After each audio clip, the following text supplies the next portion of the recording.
Salut tout le monde. La vitesse du son, vous la connaissez? 340 mètres secondes. Alors pourquoi je parle de ça aujourd'hui? Tout simplement parce que j'ai décidé de faire des petits essais de munitions de 22 long rifle et elles sont toutes, celles que j'ai récupérées, elles sont toutes subsoniques. Donc normalement, elles sont en dessous la vitesse du son, donc 340 mètres secondes. Je ne sais pas du tout quelles sont les meilleures marques concernant les subsoniques. J'en ai récupéré 4 différentes. J'ai de la RWS par exemple, j'ai de la Winchester, j'ai de la LA et j'ai de la aussi ici de la Soloniac, très connue bien sûr de nous français, achetée chez Decathlon bien sûr.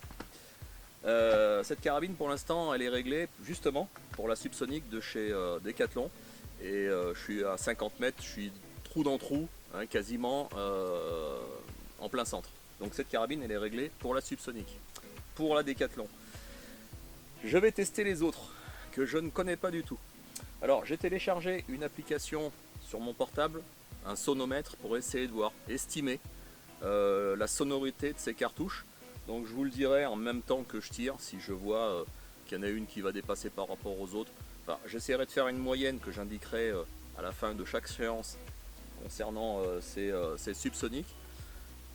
C'est uniquement pour voir laquelle s'en sort le mieux. Il n'y a rien de scientifique là-dedans, c'est juste pour ma connaissance personnelle. Je suis sûr qu'il y en a beaucoup d'entre vous qui êtes intéressés par les subsoniques, mais laquelle choisir, c'est très difficile à dire, hein, puisque chaque arme accepte plus ou moins sa 22 long rifle, hein, je parle de carabine 22 bien sûr, et celle-là par exemple c'est une TOS 78, elle adore les munitions SK allemandes.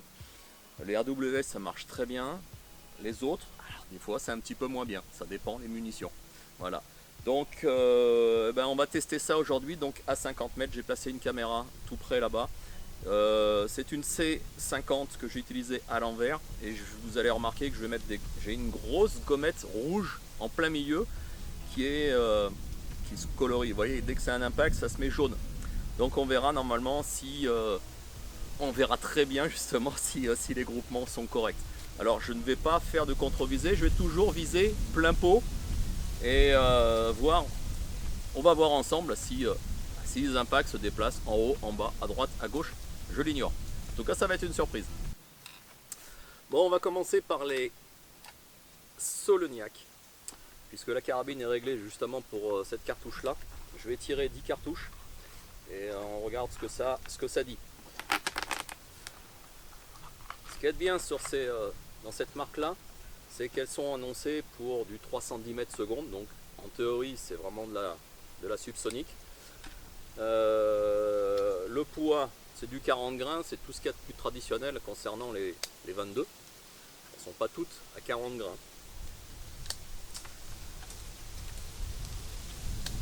Il y a un peu de vent, j'espère que ça va pas trop jouer, et en plus il vient en 3/4 de vent, un peu en biais à 2 heures on va dire par rapport à moi. Donc j'espère que ça va pas à 50 mètres faire trop de dégâts au niveau de la cible, au niveau des décalages. Mais bon, c'est pas grave, moi je veux juste voir si le groupement s'il reste correct quoi. Voilà. Je vais mettre mon petit sonomètre. Alors, tel qu'il est pour l'instant, tel que je parle, je suis à 72 dB, hein, quand même. Hein. Et il y a du vent. Rien qu'avec le vent, on est à 54. Bon, là, on va regarder ce que ça donne. Hein. C'est pas sûr que qu'il y ait une grosse influence sur que ce sonomètre marche correctement. C'est tout ce que je veux dire. Hein. Voilà. Allez, on commence donc avec ces Soloniac. Et bien sûr, je vise les gommettes rouges en plein centre. Les gommettes rouges qui sont c'est réactif, hein, donc ça devient jaune dès qu'on a un impact pour mieux le voir.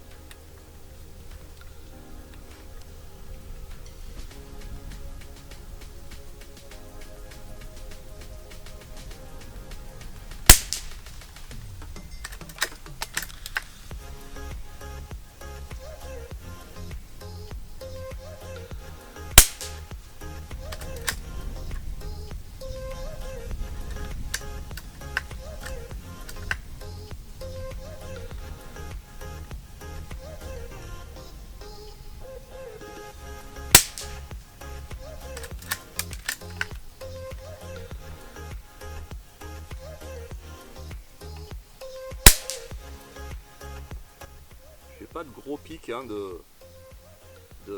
pour le sonomètre. Honnêtement, ma voix beaucoup plus forte que le tir en lui-même. Après, c'est vrai que le sonomètre il est posé sur la table et le silencieux est quand même un petit peu plus en avant.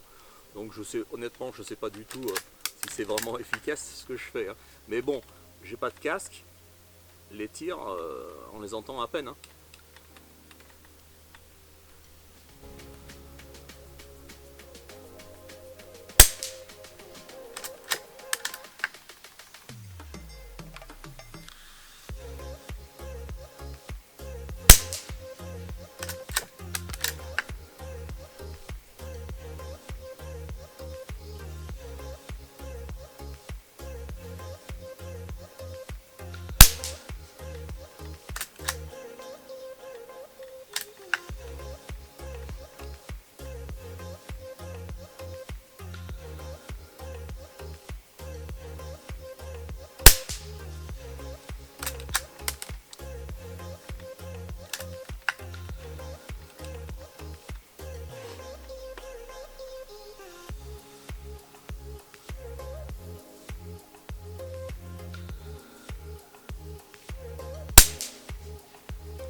Il m'en reste une.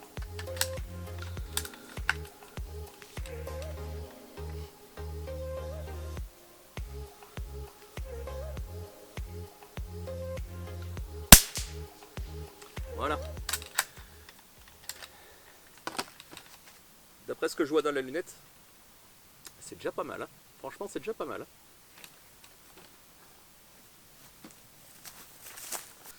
Je vais continuer avec les Winchester. Alors ces Winchester, alors qu'est-ce qu'elles disent ces Winchester? Elles disent 325 mètres secondes, donc un tout petit peu plus rapide que les subsoniques de chez Soloniac, Decathlon, qui au passage sont de l'acier Bello, hein, pour ceux qui ne savent pas. C'est marqué sur le cul des ogives, hein, des douilles. Hein. Mais je suis quand même agréablement surpris quand même par rapport à ces Decathlon qui sont souvent décriés quand même en étant de la merde. Et ça a beaucoup changé les amis, ça a beaucoup changé. Et entre le nouveau packaging qui existe maintenant et celui d'avant, quand je vais mettre une photo, il y a eu une différence de qualité. Hein. Et les résultats étaient complètement différents de toute façon. Hein. Là maintenant ça a changé, c'est vraiment devenu de la bonne cam quoi. Ça marche bien. Donc on va passer maintenant au subsonique de chez Winchester. Alors Winchester, elles sont légèrement plus lourdes de 2 grains, puisqu'elles sont à 42 grains. Donc comme je l'ai dit, ce sont des balles, ce sont des hollow points, c'est-à-dire c'est des balles creuses. Alors que les Soloniac c'était totalement arrondis. On va voir s'il y a une sonorité différente. Alors moi je vais pas tellement le voir par rapport à mon sonomètre, parce que c'est ce que j'ai téléchargé, bah, c'est une grosse loose, hein, je peux le dire, mais ça fait pas de bruit quoi, ça fait pas de bruit. Alors moi ce que je vais pouvoir vous dire maintenant, c'est en suivant ce que je tire et avec mon a priori, mais avec ma propre réflexion, je vais vous dire voilà, c'est plus fort ou moins fort que les celles d'avant quoi.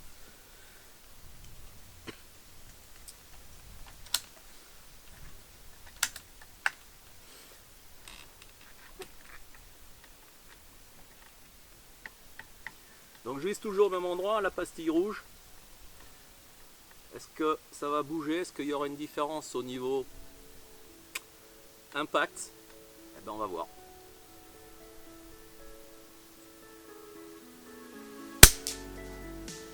Alors déjà elles font beaucoup moins de bruit par rapport au Decathlon.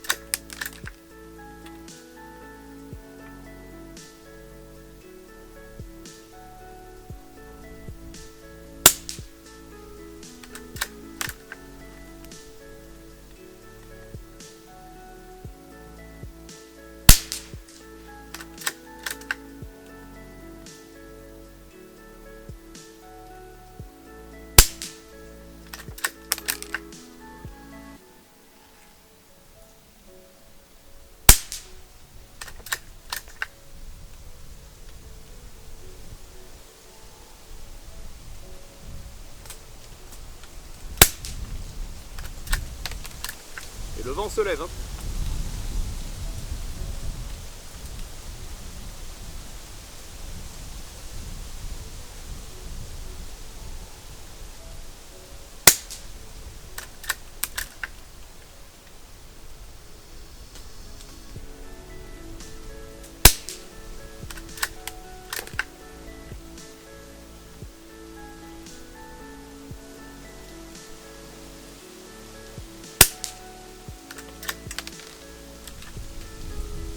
Il m'en reste une.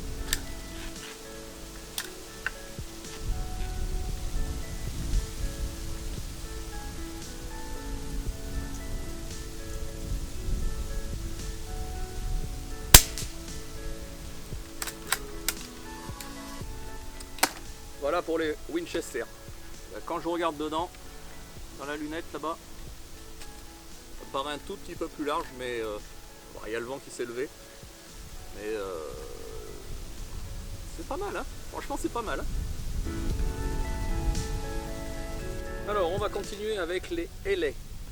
Pardon, on va continuer avec les RWS allemandes. Alors RWS allemandes, ce sont des 40 grains. Ce sont des subsoniques HP. Alors elles sont hyper grasses et la tête elle est arrondie. Il n'y a pas de trou comme les Winchester par exemple. Alors vous avez remarqué les Winchester, le groupement est sympa parce que ça reste dans la gommette qui fait 5 cm de diamètre, hein, je le rappelle. Mais c'est quand même moins bon que les Soloniac, hein, par exemple.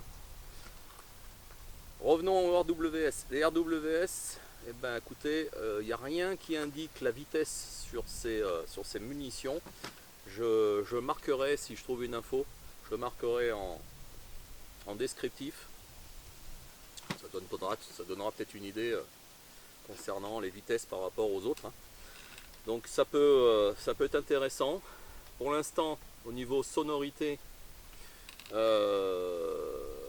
les Winchester sont moins fortes que les Soloniac. Mais au niveau DB, là je regarde sur mon application, hein, qui est un peu une loose quand même, je suis en dessous des 70 dB. Parce que ma voix porte beaucoup plus que le tir en lui-même, hein. Ça me paraît bizarre comme ça, mais c'est effectif. Alors peut-être qu'il aurait fallu que j'ai un micro par exemple devant le canon, peut-être que ça aurait été différent, on est d'accord. Mais moi ce que je ressens ici, c'est que pour l'instant les Winchester sont bien moins fortes. Alors RWS.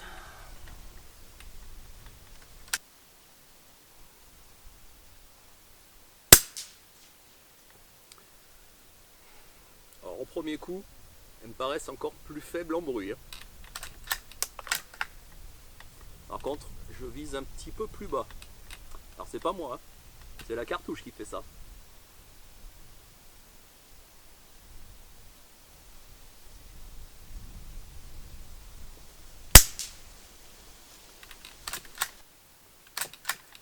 Voilà. Alors, là c'est bas. Alors je vais aller voir comment est mon groupement parce que je ne vois pas terrible. Là j'ai un grossissement de 9. C'est une 3940, hein, de chez Tasco. C'est une Pronghorn. C'est une très bonne lunette. Mais bon, à 50 mètres, avec le grossissement 9, c'est un petit peu limite quand même.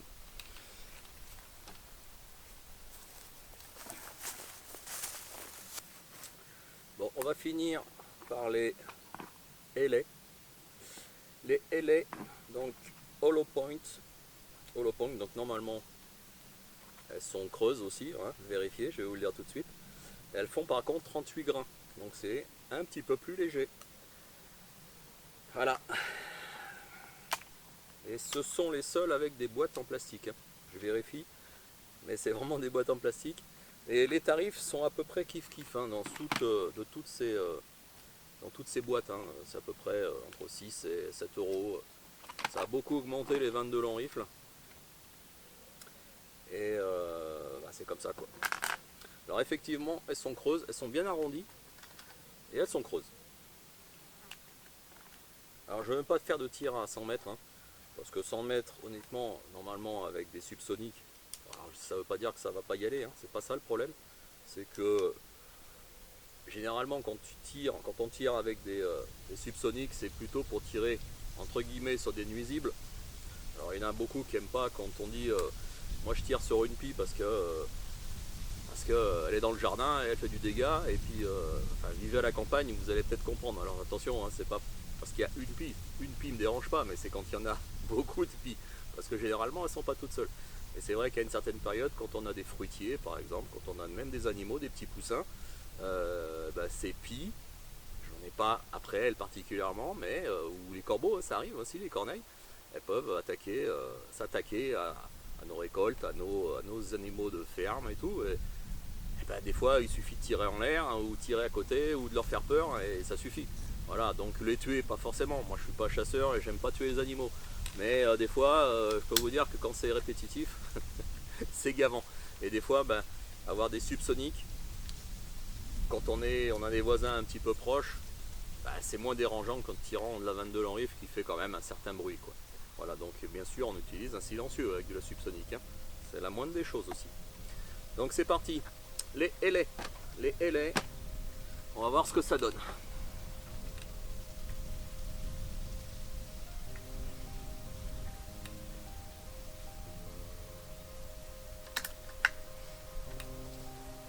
Il y a toujours un peu de vent.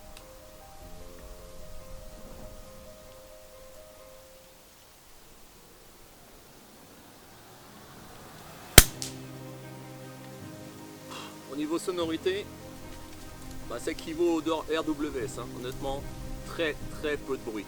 On entend plus le percuteur qui part là, avec le ressort, que la déflagration de la cartouche en elle-même, hein, ça c'est clair. Par contre, ça tape un peu bas encore, hein.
Encore une.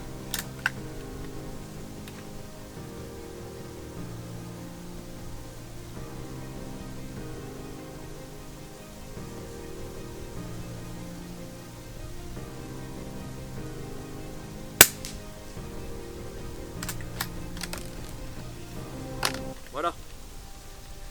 C'est plutôt pas mal CLA. C'est plutôt pas mal. Alors peut-être qu'il y en a certains qui vont me dire pourquoi tu ne règles pas ton arme par rapport au premier impact que tu vois.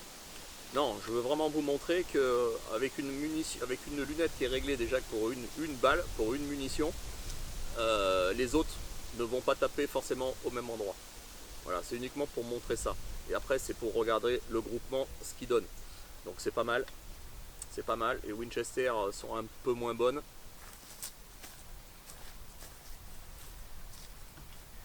Bon, je me rappelle plus ce que je vous ai dit. Si c'était les RWS ou les Winchester que j'avais oublié de filmer. Non, c'est vraiment les RWS que j'ai oublié de filmer.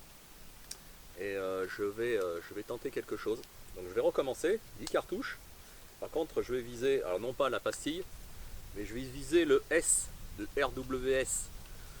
Et c'est encore plus réduit. Donc on va regarder ce que ça donne. Et elles sont super grasses, hein.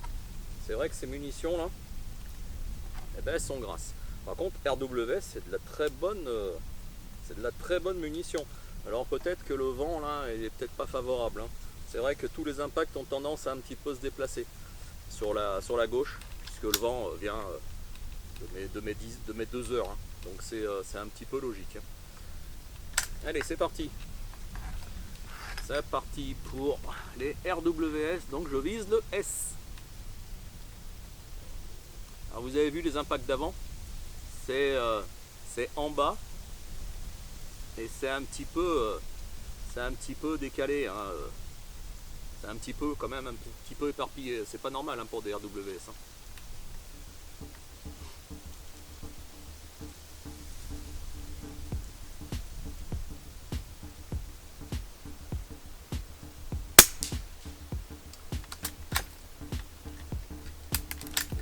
Ça tape bas, hein.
Et voilà. Et voilà. Bon, d'après ce que je vois, ben, le groupement est bien meilleur. Mais ça tape plus bas. Voilà. Donc c'est fait exprès, hein. Je ne refais pas de contre-visée. Je veux vraiment visant toujours au même endroit, voir où ça tape et voir surtout le groupement.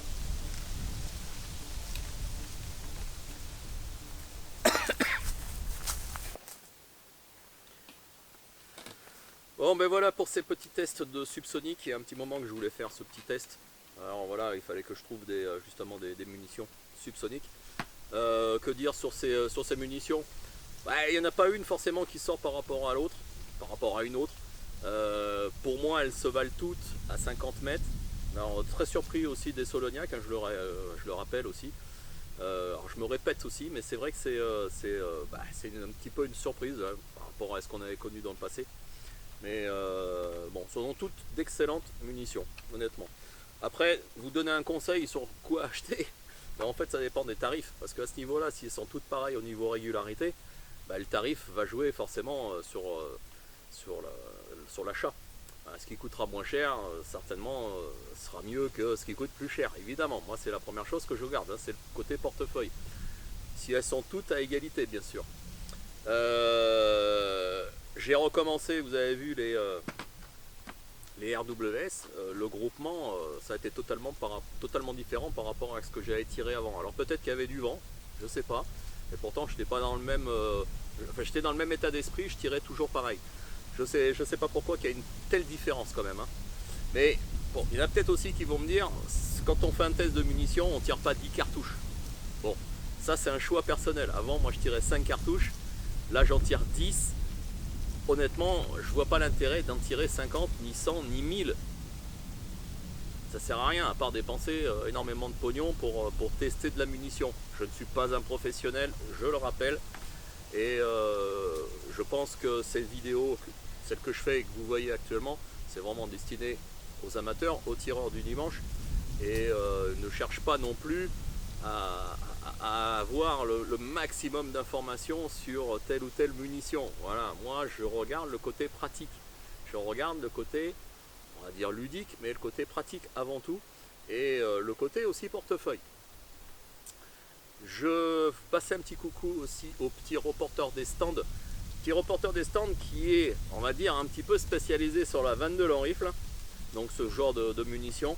Il fait d'excellentes vidéos, il est très détaillé sur ce qu'il fait, il présente très bien les vidéos, et je lui amène mon soutien parce que je vais un petit peu jouer sur la concurrence avec lui. Alors je suis en dessous de lui quand même au niveau qualité de vidéo, mais lui il pousse vraiment le bouchon loin, puisqu'il va jusqu'à peser la poudre, peser les ogives. Moi j'en suis pas là, honnêtement j'en suis pas là, mais c'est très bien d'avoir des personnes comme lui qui proposent des vidéos en français, parce qu'il n'y a pas beaucoup de personnes qui proposent des vidéos vraiment détaillées sur la 22 long rifle et en général sur les munitions.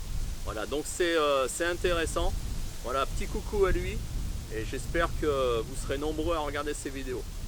D'ici là, eh bien, écoutez, portez-vous bien pour cette rentrée 2022-2023 au niveau des stands. Prenez vos licences, faites votre papier, allez voir votre Toubib, moi c'est fait, et puis à bientôt. Ciao!